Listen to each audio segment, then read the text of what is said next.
La farmacia más poderosa que ha existido en toda la historia de la humanidad no está detrás de ningún mostrador. No vive en un laboratorio reluciente lleno de batas blancas. No se vende en frascos caros en tiendas de suplementos. Está creciendo silenciosamente en la tierra, en huertos descritos en el libro más antiguo que la humanidad jamás haya escrito. Y lo que casi nadie te está contando es esto. Las plantas mencionadas en las páginas de la Escritura no son adornos literarios. No son metáforas piadosas puestas ahí para hacer bonita la lectura. Son medicinas de precisión. Y la ciencia clínica moderna, con todos sus instrumentos, sus microscopios y sus ensayos controlados, sigue confirmando una y otra vez que las personas que usaban estas plantas hace miles de años entendían su farmacología con una exactitud que sorprendería al investigador más escéptico de hoy. Hoy vamos a recorrer 7 hierbas que aparecen directamente en el texto bíblico, con respaldo científico real, explicando exactamente por qué cada una se gana su lugar en esta lista. Quédate hasta el final, porque la hierba número 3 fue tan venerada en el mundo antiguo que se ofreció como regalo funerario digno de un monarca. Y la hierba número 6 activa un mecanismo dentro de tu sistema inmunológico del que la mayoría jamás ha oído hablar, pero cuyos efectos hemos sentido toda la vida sin saber por qué. Lo que vas a descubrir va a cambiar para siempre cómo miras tu propia cocina, cómo miras tu propio jardín, cómo miras esos textos que tantas veces leíste sin imaginar lo que escondían. Amigos, si esta historia ya te está tocando algo dentro, suscríbete y deja un like. Eso ayuda muchísimo a que estos viajes sigan llegando a más personas que necesitan escucharlos. Empecemos. Hierba número 7. La menta. La planta que los fariseos consideraban tan valiosa que la cobraban formalmente como impuesto sagrado dentro del templo. La mayoría de la gente piensa en la menta como algo que encuentras en un chicle, en una pasta de dientes, en un caramelo de farmacia. Y ahí mismo se pierden la historia completa. Porque en el Evangelio de Mateo, capítulo 23, Jesús reprende a los fariseos por diezmar meticulosamente su menta, su eneldo y su comino, mientras descuidan los asuntos verdaderamente importantes de la ley. Detente un segundo en ese detalle. No es un dato lanzado al aire. El simple hecho de que la menta estuviera siendo grabada formalmente como mercancía del templo te dice que tenía un valor económico real, considerable, en el mundo antiguo. Nadie cobra impuestos sobre algo que a nadie le importa, y detrás de esa valoración hay bioquímica de precisión. El compuesto activo principal de la menta es el mentol. Y lo que el mentol hace dentro del cuerpo humano es genuinamente extraordinario. Se une a receptores específicos en el músculo liso que recubre el tracto digestivo y provoca que esos músculos se relajen. No es un remedio popular pasado de generación en generación sin razón. Es un mecanismo farmacológico definido, medible, repetible. Múltiples ensayos clínicos aleatorizados han confirmado que el aceite de menta reduce la frecuencia y la severidad de los síntomas del intestino irritable de forma más efectiva que muchos antiespasmódicos farmacéuticos, y lo hace con una fracción de los efectos secundarios. Pero lo realmente sorprendente todavía no ha llegado. Porque lo que el mentol hace cuando lo inhalas, lo que provoca dentro de tus pulmones y de tus vías respiratorias, casi nadie lo sabe. El mentol activa receptores sensibles al frío que están situados directamente en las vías respiratorias. Por eso, en el momento exacto en que lo inhalas, sientes que el aire entra distinto,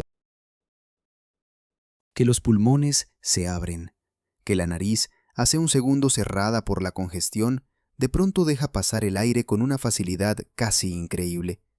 Y aquí viene un detalle que muy poca gente conoce. Los sanadores antiguos, mucho antes de que existiera la palabra farmacología, mucho antes de que alguien pudiera explicar qué eran los receptores nerviosos, ya estaban quemando hojas de menta e inhalando el humo para tratar problemas respiratorios. No entendían el mecanismo, no tenían ningún microscopio para mirar lo que sucedía, pero observaban el resultado. Veían que la persona enferma respiraba mejor. Veían que la tos se calmaba. Veían que la fiebre bajaba un poco. y construyeron tradiciones enteras alrededor de esa observación tan sencilla. El mentol también tiene propiedades analgésicas medibles. Aplicado sobre la piel, reduce el dolor localizado mediante un mecanismo contrairritante que interrumpe la señal del dolor antes de que llegue al cerebro. Las preparaciones tradicionales tomaban hojas frescas de menta, las trituraban y las aplicaban directamente sobre la frente cuando había dolor de cabeza, sobre los músculos cuando había tensión, sobre las articulaciones cuando había inflamación. Las cremas modernas de mentol que ves hoy en cualquier farmacia hacen exactamente lo mismo. Ningún cambio de mecanismo, solo cambio de presentación. Y todavía hay un detalle más. La menta tiene actividad antimicrobiana documentada contra varios patógenos de la boca. La costumbre antigua de masticar hojas frescas de menta después de comer estaba a la vez perfumando el aliento y matando bacterias. Esas dos cosas no eran funciones separadas, eran exactamente la misma función. Pero lo que viene ahora va a sacudirte. Hierba número 6. El ajo, la planta guerrera de Egipto e Israel. Esta hierba se gana su lugar en cualquier lista de este tipo, y aquí tienes exactamente por qué. En el libro de Números, capítulo 11, los israelitas están vagando por el desierto y llegan a un punto de auténtico duelo emocional. Empiezan a recordar los alimentos que extrañan de su tiempo en Egipto, y entre todos los alimentos posibles, el ajo aparece nombrado de forma específica. No el trigo, no la carne, el ajo. Hombres y mujeres adultos, recién liberados de la esclavitud, llorando por una planta. Suena exagerado, suena casi cómico, hasta que entiendes lo que el ajo le hace al sistema inmunológico humano. Y entonces ese duelo deja de ser dramático, se vuelve completamente racional. Aquí está la bioquímica que casi nadie te explica. Cuando aplastas o cortas un diente de ajo, una enzima llamada aliinasa reacciona inmediatamente con un compuesto llamado aliina, y en cuestión de segundos, esa reacción produce una molécula completamente nueva, llamada alicina. Esta reacción solamente sucede cuando la pared celular se rompe. El diente de ajo entero, intacto, descansando sobre tu encimera, está farmacológicamente dormido. No hace nada. En el instante en que lo trituras, en el instante en que lo cortas, se transforma en otra cosa. Se convierte en una de las medicinas más potentes que la naturaleza haya producido jamás. La alicina es uno de los antimicrobianos naturales de espectro más amplio que la investigación clínica ha identificado.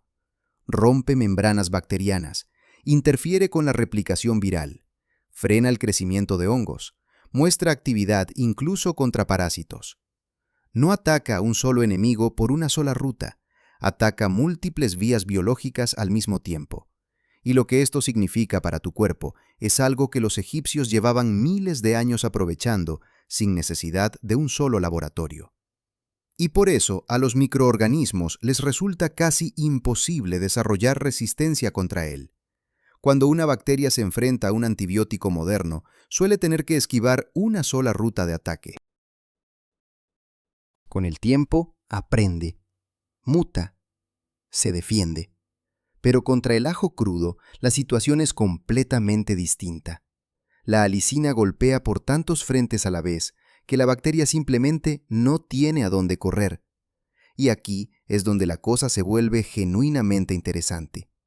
Los ensayos controlados muestran que las personas que consumen ajo regularmente tienen menos resfriados a lo largo del año, y cuando se enferman, la duración de la enfermedad es notablemente más corta.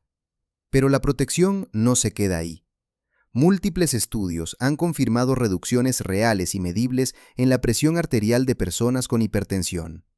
Otros muestran descensos significativos en el colesterol malo.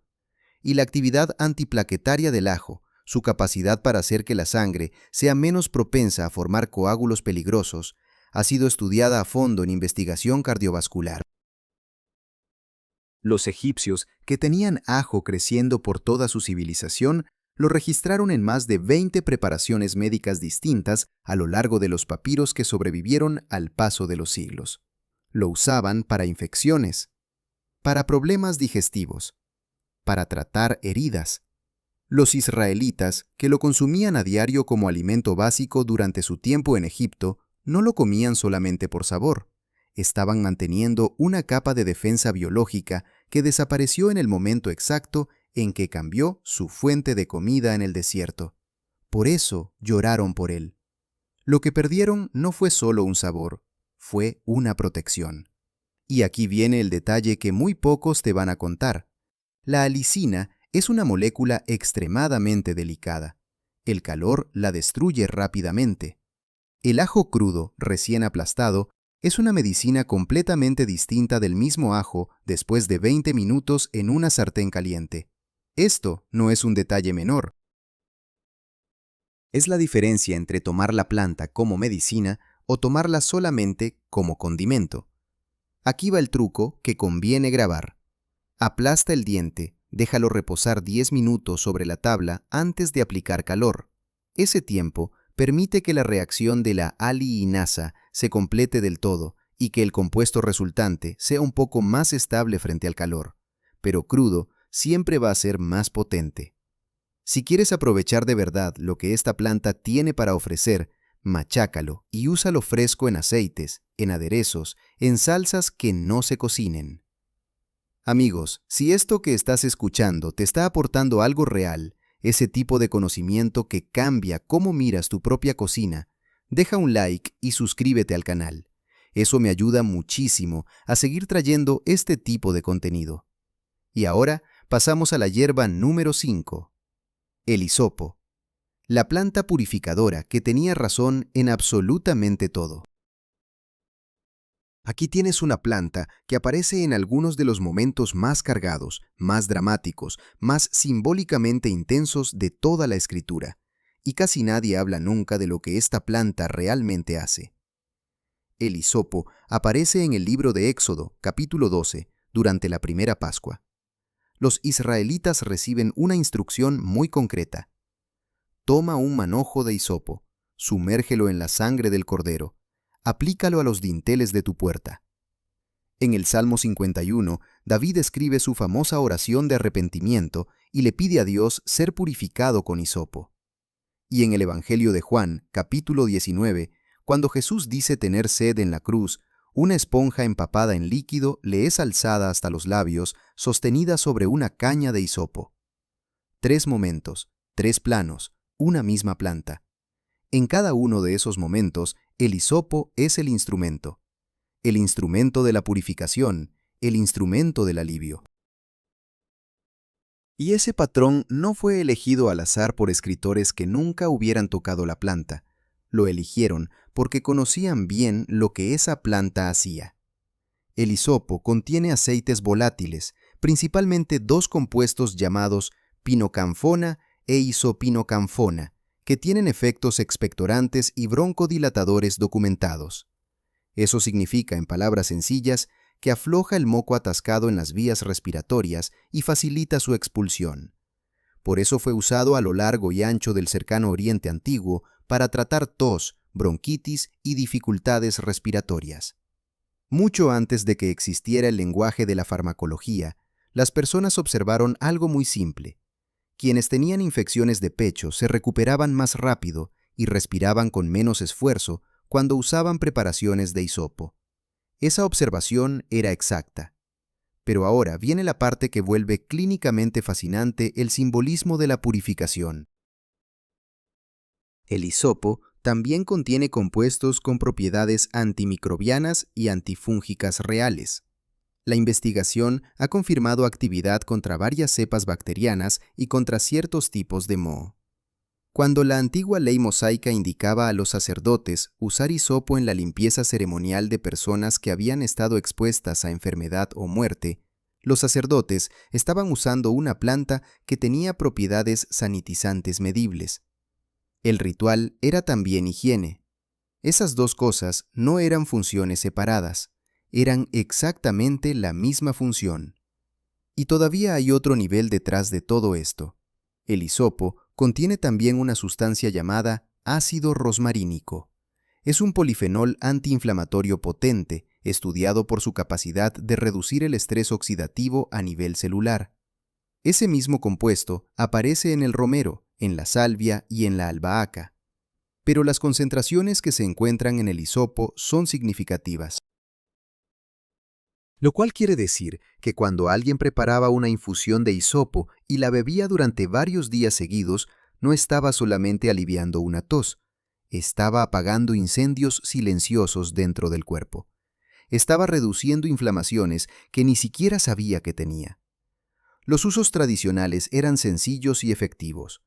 Hojas secas o frescas puestas en infusión como té, bebidas para tratar infecciones respiratorias, tos persistente y congestión. El vapor de la infusión caliente, inhalado directamente, llevando los compuestos volátiles al fondo de los pulmones. Compresas tibias aplicadas sobre la piel para calmar inflamaciones locales.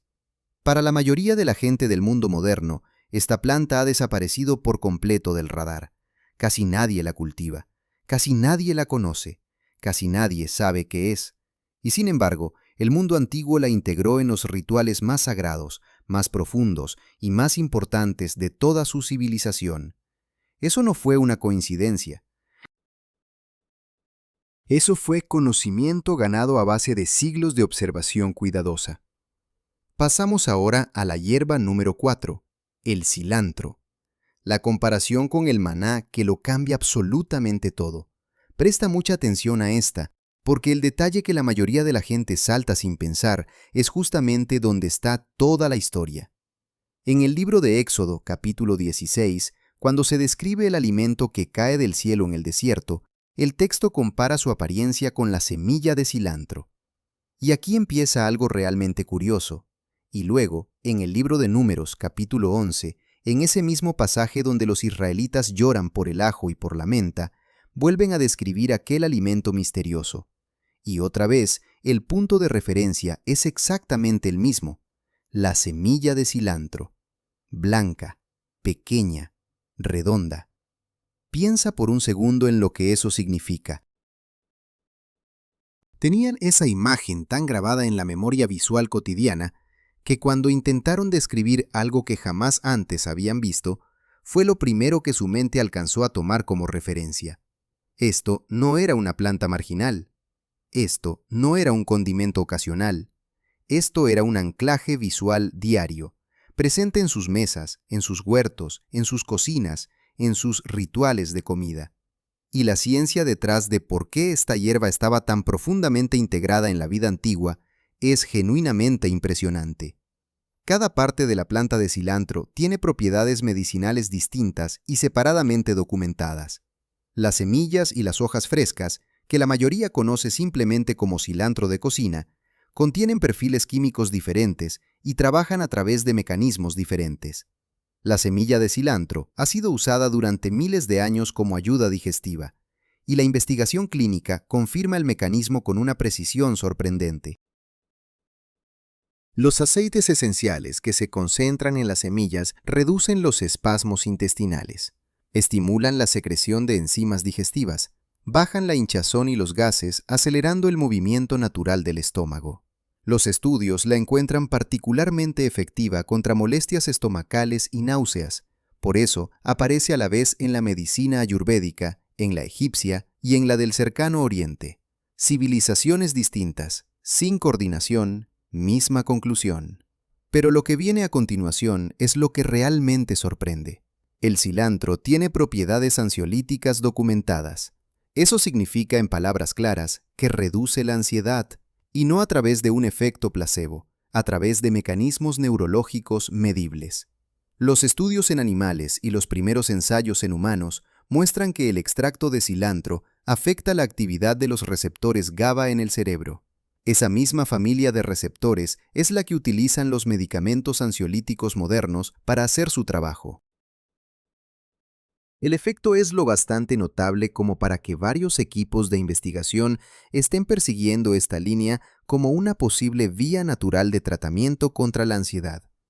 Las semillas también contienen linalol, un compuesto con efectos antimicrobianos y antiinflamatorios bien documentados.